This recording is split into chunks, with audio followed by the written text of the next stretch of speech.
Hello friends, welcome back to SKH classes.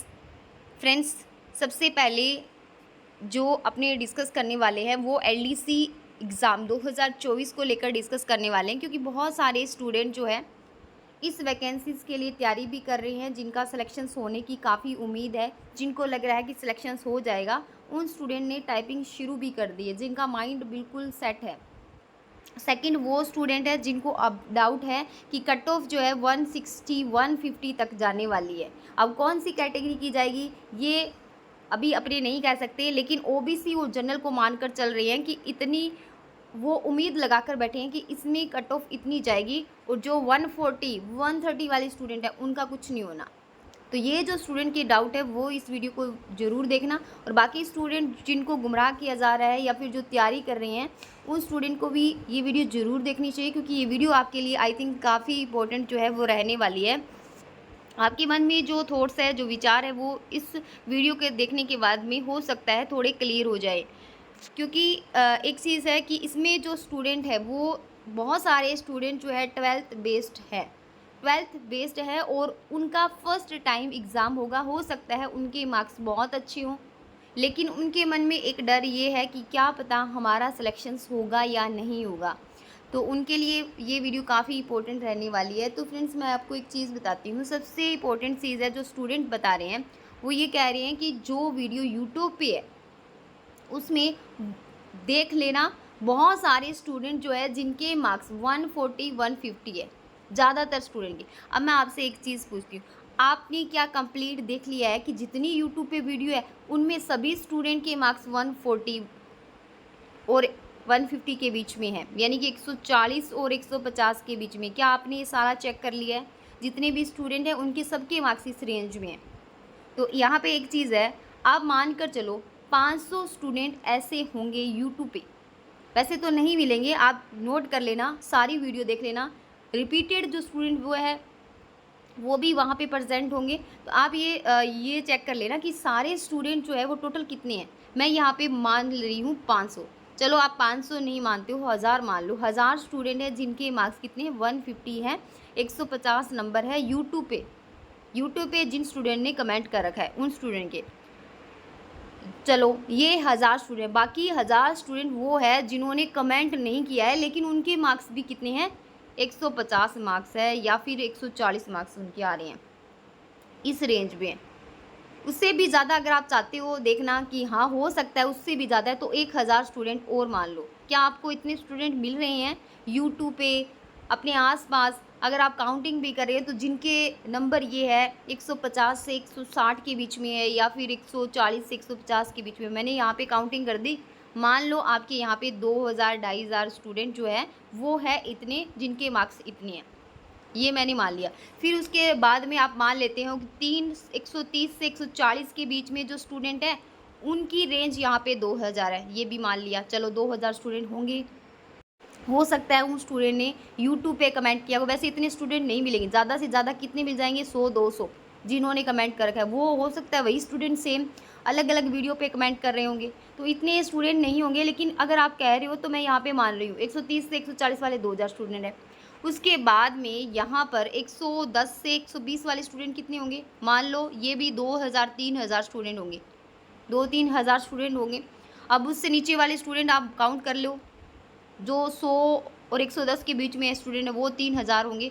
तो फिर भी आपके जो 3 गुना स्टूडेंट यहाँ पे क्वालिफाई किए जाएंगे वो बन रहे हैं क्या? 15,000 के राउंड में लगभग आपके इतने स्टूडेंट यहाँ पे लिए जाएंगे। तो आप यहाँ पे देख लीजिए, मैंने ये कैलकुलेशन नॉर्मल की है, मतलब फुल कैलकुलेशन यहाँ पे नहीं किया, लेकिन नॉर्मली आपको इस कैलकुलेशन से पता चल गया होगा कि क्या इतने स्टूडेंट हो सकते हैं जिनके इतने मार्क्स हैं। क्योंकि जो टॉप लेवल पे जो स्टूडेंट होते हैं, मुझे जहाँ तक लगता है कि वो स्टूडेंट कम होते हैं, वो स्टूडेंट उनकी स्ट्रेंथ कम होती है। फिर जैसे जैसे अपनी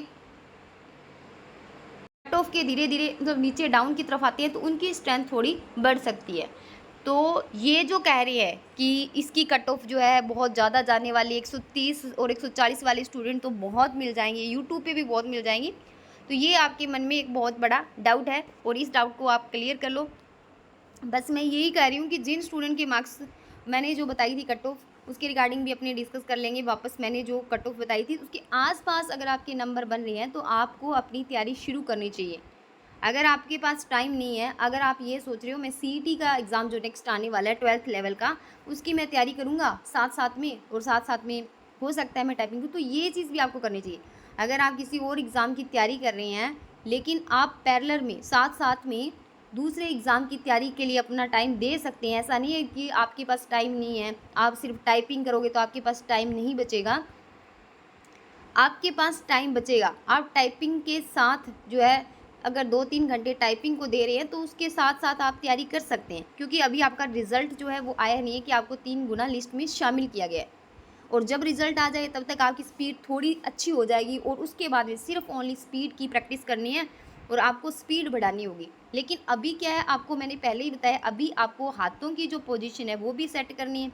साथ-साथ में स्लो धीरे-धीरे आपको टाइपिंग का थोड़ा-सा ज्ञान हो जाएगा। उसके बाद में आपकी स्पीड जो है वो ऑटोमेटिक बढ़ जाएगी। कैसे बढ़ेगी उसके रिगार्डिंग भी अपनी बात कर लेंगे, क्योंकि एक स्टूडेंट ने ये पूछा था कि मैम मेरी जो स्पीड है वो 35 डब्ल्यूपीएम आ रही है, लेकिन मैं इसको इंक्रीज़ करना चाहती हूँ, ये मेरी स्पीड जो है वो कांस्टेंट है, अब रुक चुकी है, अब मेरी स्पीड नहीं बढ़ रही है। तो उसके लिए मैंने एक चीज़ बताई थी, वो ये बताया था कि जब आप टाइपिंग कर रहे हैं तो सिर्फ एक पैराग्राफ पे कंटिन्यू जो है वो टाइपिंग करें।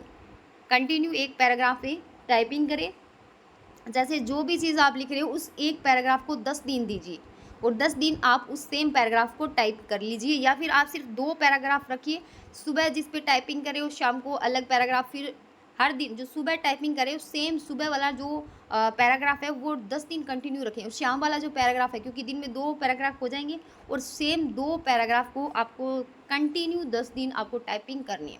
उससे क्या होगा, ये टाइपिंग क्या होती है, जब अपने हाथों की पोजीशंस जो मैंने बताई थी आपको, ये अपने क्यों सेट करते हैं, क्या इसको याद रखने की ज़रूरत है? क्योंकि जब अपने हाथों की पोजीशंस की प्रैक्टिस कर लेते हैं तो हमें उस चीज़ को याद नहीं रखना पड़ता है, और ना ही हमें कंप्यूटर की स्क्रीन पर या फिर कीबोर्ड पे बार बार देखना पड़ता है। क्यों ऐसा क्यों होता है, इसके पीछे मैं आपको एक रीज़न बताती हूँ कि जो हमारे हाथों की पोजीशन होती है वो हमारे दिमाग से इस प्रकार से ऑटोमेटिक जो है इसका सिग्नल मिल जाता है कि ये अक्षर यहाँ पे लिखा हुआ है, और हमारा ब्रेन और जो हाथों की पोजीशन है वो इस प्रकार से सेट हो जाती है। जब अपनी प्रैक्टिस करते हैं तो फटाफट जो है हम टाइप कर पाते हैं बिना देखे कीबोर्ड पे। लेकिन उससे पहले अपने की जो होम रो की है, टॉप रो की है, और जो बॉटम रो की है उसकी अपने को प्रैक्टिस करनी होती है, उसमें अपने को बार बार जो है प्रैक्टिस करनी होती है। लेकिन जब अपनी हाथों की पोजीशन सेट हो जाती है उसके बाद में मेन मोटिव होता है हमारा स्पीड को इंक्रीज़ करना है। तो जिन स्टूडेंट की स्पीड जो है कांस्टेंट है, वो ये ना सोचे कि अब मेरी स्पीड नहीं बढ़ेगी, अब मेरी स्पीड रुक गई, ऐसा कुछ नहीं होता। आपने देखा होगा स्टेनोग्राफर की जो स्टूडेंट तैयारी करते हैं उनकी स्पीड कितनी होती है। अगर ऐसा होता कि स्पीड जो है वो हमारी इतनी ही बढ़ सकती है, 35 तक बढ़ सकती है, 40 तक बढ़ सकती है, उसके बाद में नहीं बढ़ सकती, ऐसा कुछ नहीं होता। अपने को बार बार प्रैक्टिस करनी पड़ती है। लेकिन इस कंडीशंस में आपको ये करना है कि सेम पैराग्राफ की आपके पास टाइम है अभी, जब आपकी स्पीड इतनी आ रही है तो बहुत अच्छी स्पीड है। इस टाइम अगर आपकी स्पीड आ रही है तो 35 डब्ल्यूपीएम अगर आपकी स्पीड इस टाइम आ रही है तो आपकी अच्छी स्पीड है। बस आपको अपनी स्पीड में इम्प्रूवमेंट करना है, सुधार करना है। तो इस सुधार के लिए आपको एक सेम पैराग्राफ को बार बार प्रैक्टिस करना होगा।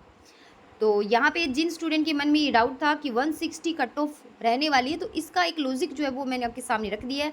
अगर आपको ये लॉजिक थोड़ा समझ में आ रहा है, अगर आपको लग रहा है कि हाँ ये लॉजिक सही है, तो आप इस पर थोड़ा ज़रूर ध्यान दें। जिनके मार्क्स जो है 130 140 के बीच में बन रहे हैं तो उनको टाइपिंग के लिए थोड़ा टाइम देना चाहिए। सिलेक्शन होता है नहीं होता है वो बाद की बात है, लेकिन अपने को अपना कर्म जरूर करना चाहिए, क्योंकि अपने पास टाइम बहुत कम रहेगा। जब रिजल्ट आएगा उसके बाद में आप क्या क्या करोगे, एफएसएससी के लिए भी तैयारी करनी होगी आपको, उसके बाद में आपको टाइपिंग के लिए हाथों की पोजीशन सेट करनी होगी, तो वो चीज़ें स्टार्ट से करोगे। और जिन स्टूडेंट ने पहले से तैयारी कर रखी है तो उसमें और आप में कितना डिफरेंस आएगा ये आप खुद भी सोच सकते हो। ऐसा नहीं है कि आप पूरे दिन स्टडी करते हो, ऐसा तो बिल्कुल नहीं है। तो ये भी एक नॉलेज ही है। अगर आपने टाइपिंग स्किल सीख ली तो वो आपका नॉलेज कहीं वेस्ट नहीं जाएगा, कहीं ना कहीं वो आपको काम जरूर देगा। तो बस ये चीज़ है आपके माइंड में ये सेट करना है कि वो वेस्टेज नहीं है। अगर आपके मार्क्स अच्छे हैं और आपको लग रहा है कि सिलेक्शन हो जाएगा तो आपको डेफिनेटली तैयारी करनी चाहिए। आपको ये नहीं सोचना चाहिए कि कट ऑफ तो बहुत आई जाने वाली है, मेरे जितने मार्क्स है उससे 20 नंबर ऊपर ही जाने वाले। अब आप ये सोच सकते हो कि क्या सभी स्टूडेंट जो है इस एग्ज़ाम में बैठे थे, सभी स्टूडेंट के 160 मार्क्स आए हैं या 150 मार्क्स आए हैं सभी स्टूडेंट के?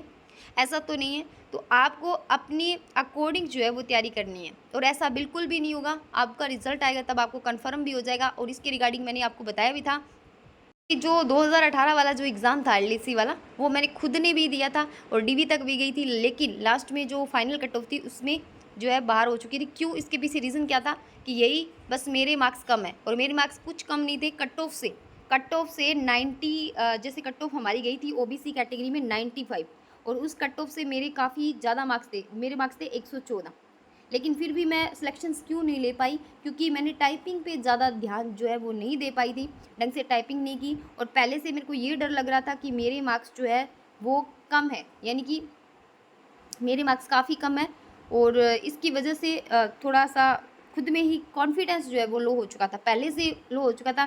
लेकिन मैं आपको बता दूं, जिन स्टूडेंट के मार्क्स 104 थे, 105 थे, यानी मेरे से काफ़ी कम मार्क्स थे, रिटर्न में काफ़ी कम मार्क्स थे, जिनका 3 गुना लिस्ट में सिलेक्शन हुआ था, उन्होंने फाइनल सिलेक्शन लिया था, और मैं डीबी के बाद बाहर हुई थी। और इसके पीछे रीज़न सिर्फ एक था कि जो मेरे टाइपिंग और एफएसएससी टेस्ट को मिलाकर जो मार्क्स बने थे वो 83 मार्क्स बने थे, और जो अदर स्टूडेंट थे जिनके मार्क्स मेरे से कम थे, यानी 103 थे, 105 थे, उनका यहाँ पे उनका सिलेक्शन होने के पीछे रीज़न ये था कि उनके जो मार्क्स थे ना वो 100 में से 98, 99, 95 इस तरीके के मार्क्स उन्होंने अचीव किए थे। तो आपको अपने अकॉर्डिंग देखना है कि क्या करना है। आपको ये गलती नहीं करनी है जो मैंने की है, आपको तैयारी करनी है। जो होना है वो आगे डिपेंड करता है, लेकिन आपको अपना कर्म जरूर करना है और अच्छे से 100% आपको देना है। क्योंकि वर्तमान में वैसे मैं बीसीआई पोस्ट पे हूँ, बेसिक कंप्यूटर इंस्ट्रक्टर पोस्ट पे हूँ, लेकिन मैं आपको बताती हूँ कि कुछ चीज़ें कहीं नहीं जाती। जैसे अब मैंने टाइपिंग सीखी है, तो मैं खुद जो है, जो स्कूल में बच्चे हैं उनको थोड़ा सा इसके बारे में गाइड कर सकती हूँ, उनको बता सकती हूँ कि ये टाइपिंग चीज़ें जो है इस प्रकार से होता है, इस प्रकार से आप टाइप कर सकती हो। तो ये चीज़ें वेस्टेज तो कहीं नहीं हुई, लेकिन उस टाइम थोड़ा सा मैंने खुद पे ज़्यादा ध्यान दिया होता तो शायद सिलेक्शंस उस टाइम हो जाता। लेकिन उसके बाद में थोड़ी मेहनत और करनी पड़ी मुझे और एग्ज़ाम के लिए, क्योंकि जब अपनी तैयारी कर रहे होते हैं और अपने को लगता है कि इस एग्ज़ाम में अपने अच्छा कर लिया, लेकिन फाइनल में अपने को ये लगता है कि हमारे से कम नंबर वालों का सिलेक्शन हो गया, सिर्फ ओनली टाइपिंग उन्होंने अच्छी कर ली और हमने नहीं की, तो उस टाइम थोड़ा सा फील ज़रूर होता है। और एक सेकंड चीज़ मैं आपको बताती हूँ कि आपको नेगेटिव बातें बोलने वाले भी बहुत सारे मिलेंगे। अगर आपके मार्क्स जो है जैसे 130 नंबर है, तो आपको ये बताया जाएगा कि आपका तो सिलेक्शंस नहीं होगा, क्योंकि आपसे भी बहुत ज़्यादा नंबर वाले स्टूडेंट जो है वो आ रहे हैं टाइपिंग के लिए, और टाइपिंग करोगे तब भी आपको ये फेस करना पड़ेगा। लेकिन आपको ये सोचना है कि सिलेक्शन सिर्फ ओनली टाइपिंग सिलेक्शंस ओनली आपका यहाँ पे जो रिटर्न एग्ज़ाम है उस पर डिपेंड नहीं करता, क्योंकि 100 नंबर का जो डिफरेंस है आपका क्रिएट कहाँ पे होगा? टाइपिंग के अंदर होगा। तो इसलिए आपको टाइपिंग पे फुल फोकस करना चाहिए, क्योंकि यहाँ पे सिंपल एक एग्ज़ाम को देखकर हम डिसाइड नहीं कर पाएंगे। जैसे अगर अपनी बात करते हैं वीडियो की, पटवार एग्ज़ाम की या फिर रीट एग्ज़ाम की, तो इनमें क्या होता है, रिटर्न एग्ज़ाम के बाद में अगर आपका रिजल्ट आता है तो अपने डिसाइड कर सकते हैं कि आपकी कट ऑफ जो है इन स्टूडेंट का सिलेक्शन हो सकता है, इन स्टूडेंट का नहीं हो सकता। लेकिन इस एग्ज़ाम के अंदर एक मेन रोल जो रहेगा वो आपका टाइपिंग का रहेगा। मान लो 150 नंबर किसी स्टूडेंट के हैं, वैसे इतने नंबर वाले स्टूडेंट बहुत ही कम होंगे, रेयर स्टूडेंट मिलेंगे आपको। अब मान लो इतने नंबर किसी स्टूडेंट के हैं और उस स्टूडेंट ने टाइपिंग में अगर 70 नंबर ही गेट नहीं किए, मान लो 60 नंबर ही गेट नहीं किए, तो बताओ आपका यहाँ पे कंपटीशंस कहाँ रहा? अगर उस स्टूडेंट के यहाँ पे मैं बताती हूँ 150 नंबर, और मान लो टाइपिंग में उसने सिर्फ ओनली 60 नंबर गेट किए हैं या 70 नंबर गेट किए हैं, और एक स्टूडेंट ऐसा है जिसके मार्क्स 120 है और उसने टाइपिंग में 99 मार्क्स गेट किए हैं, तो आप यहाँ पे देख लेना कितना डिफरेंस रहेगा फाइनल कट ऑफ में। तो आपको ये सोचना है यहाँ पे सिर्फ डिसीजन रिटन एग्जाम पे ना होके टाइपिंग टेस्ट का अहम रोल रहेगा। अगर आपका डिफरेंस यानी कि टाइपिंग टेस्ट में 30 नंबर का डिफरेंस आ रहा है, तो मान कर चलो आप सिलेक्शन के कितने करीब होंगे। ज़रूरी नहीं है कि जिनके अच्छे मार्क्स है, जैसे 145 है, वो अच्छा स्कोर करेंगे, क्योंकि उनको पहले से कॉन्फिडेंस होगा हमारे तो मार्क्स अच्छे हैं, हमारा तो सिलेक्शन वैसे ही हो जाएगा, तो वो टाइपिंग पे कम फोकस करेंगे। और कट ऑफ हमेशा फाइनल आपकी कैसे डिसाइड होगी? दोनों पेपर से, यानी रिटन एग्ज़ाम का यहाँ पे एडिशन होगा और प्लस में टाइपिंग का जो मार्क्स होंगे वो ऐड होंगे। और पहले भी मैंने आपको बता दिया है कि आपको एफिशिएंसी टेस्ट के लिए थोड़ा-थोड़ा अभी देखना चाहिए, क्योंकि जब आपका रिज़ल्ट आएगा, यानी कि आपका 3 गुना लिस्ट में नाम शामिल हो चुका है, उसके बाद में आपको थोड़ा-सा टाइम जो है वो अगर कम मिला, तो आपको एफिशिएंसी टेस्ट की भी तैयारी करनी पड़ेगी। लेकिन एफिशिएंसी टेस्ट आप कर लोगे, ऐसा डिफ़िकल्ट तो नहीं है, लेकिन 15 से 20 दिन तो आपको प्रैक्टिस ज़रूर करनी पड़ेगी। तो उससे बेटर है आप कुछ चीज़ें अभी सीखें। जिन्होंने कंप्यूटर के बारे में बिल्कुल भी अगर ज्ञान नहीं है, तो वो चीज़ें सीखें। एफिशिएंसी टेस्ट हार्ड नहीं है सीखना, लेकिन आपको ये टारगेट लेना है कि एफिशिएंसी टेस्ट में आपका 1 नंबर भी नहीं कटना चाहिए। यानी कि अगर आपके 50 नंबर एफिशिएंसी टेस्ट के हैं, तो आपको 50 नंबर एफिशिएंसी टेस्ट में लाने ही लाने हैं। बस ये मान लो। आपको ये नहीं है कि 40 नंबर लाने हैं, 45 लाने हैं, नहीं। आपको 50 में से 50 नंबर ये पक्के करने हैं एफिशिएंसी टेस्ट के, क्योंकि ये आसान है और आपको इसको 15 दिन में आप सीख सकते हो। लेकिन ये है, आप साथ-साथ में अभी थोड़ा-सा देख लोगे। एफिशिएंसी टेस्ट वैसे कोई ज़्यादा हार्ड नहीं है, लेकिन अगर आप कंप्यूटर पे ये फंक्शंस थोड़े से सीख लोगे, तो आपको उस टाइम पे टाइपिंग के लिए थोड़ा-सा एक्स्ट्रा टाइम जो है वो मिल जाएगा। टाइपिंग को लास्ट में जब आपकी कट ऑफ क्लियर होगी, तो आपको टाइपिंग पे ही फोकस ज़्यादा करना होगा। थोड़ा-थोड़ा ये चीज़ें भी आप देखिए, इसमें भी अपना टाइम थोड़ा-सा दीजिए। और बहुत सारे स्टूडेंट जो है इस चैनल पे भी है, बहुत पॉजिटिव कमेंट करते हैं और बहुत अच्छा भी लगता है, और को भी इन वीडियो को देख के खुद को मोटिवेशंस मिलता है, उससे भी बहुत मुझे अच्छा लगता है कि बहुत सारे स्टूडेंट ऐसे हैं जिनको वीडियो देख के मोटिवेशंस मिल रहा है और वो तैयारी करना शुरू भी कर रहे हैं और उन कॉन्फिडेंस भी आ रहा है कि हमें टाइपिंग करनी चाहिए। तो आपको इसी तरीके से अपना कॉन्फिडेंस बनाए रखना है और डेफिनेटली आपका सिलेक्शंस हो जाएगा। आपको बस मेहनत करनी है, क्योंकि जब अपने किसी भी चीज़ के लिए तैयारी करते हैं, तो हमें नहीं पता होता कि क्या होना है और क्या नहीं होगा, लेकिन अपनी तैयारी तो कर सकते हैं और तैयारी करोगे तो आपका सिलेक्शन श्योर हो जाएगा। क्योंकि अगर आपने 100 में से 99 मार्क्स गेट किए मान लो, और आपके मार्क्स भी इतने कम नहीं हैं, तो आपका जो फाइनल सिलेक्शन है वो दोनों मार्क्स को ऐड करने के बाद में होगा, तो हो जाएगा सिलेक्शन।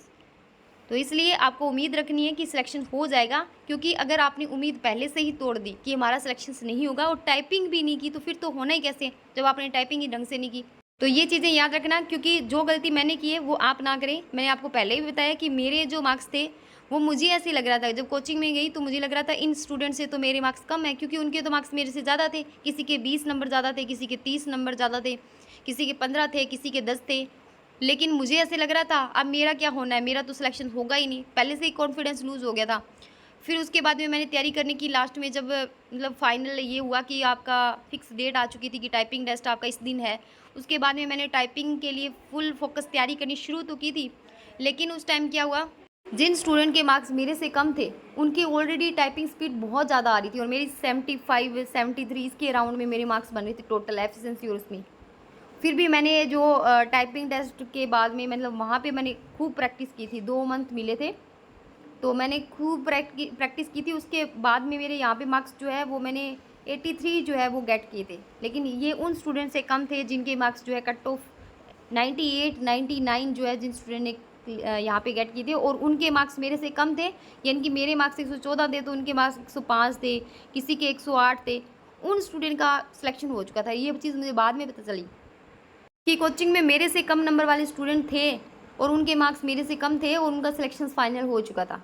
तो ये चीज़ें हैं, आपको ये ऊपर वालों को नहीं देखना है कि उनके मार्क्स ज़्यादा है तो उनका ही होगा, कन्फर्म उनका सिलेक्शन होगा, ऐसा कुछ नहीं है। बहुत सारे स्टूडेंट ऐसे भी थे जिनके मार्क्स 140 थे, लेकिन उन्होंने टाइपिंग ढंग से नहीं की थी, वो निकल चुके थे बाहर। यानी कि उनका भी एग्ज़ाम क्लियर नहीं हुआ था लास्ट में, क्योंकि उन्होंने टाइपिंग ही क्वालिफाई नहीं की थी। ये चीज़ें हैं, आपको बस ये सोचना है कि हमारा सिलेक्शन हो जाएगा। अगर हमारे से किसी के 10 नंबर ज़्यादा है तो ऐसा नहीं है कि उसके सिलेक्शन होगा, क्योंकि अगर वो टाइपिंग में 10 नंबर कम लेता है तो आपके इक्वल ही है। बस ये चीज़ें सोचें आप, और खुद पे कॉन्फिडेंस रख के टाइपिंग को शुरू करें। और मैं आपको ये कह रही हूँ कि अगर आपके पास टाइम नहीं है, अगर आप किसी और एग्ज़ाम की तैयारी कर रहे हैं, तो पैरेलल में 1 या 2 घंटे खुद को ज़रूर दें। दूसरों की बातें ना सुने कि टाइपिंग तो बहुत हार्ड है, टाइपिंग में कुछ नहीं होना है। कुछ हार्ड नहीं है, प्रैक्टिस है। प्रैक्टिस आप करोगे तो आपको जो है कंटिन्यू प्रैक्टिस करने के बाद में 1 महीने के बाद में आपको पता चलेगा कि स्पीड किस प्रकार से इंक्रीज़ हो रही है।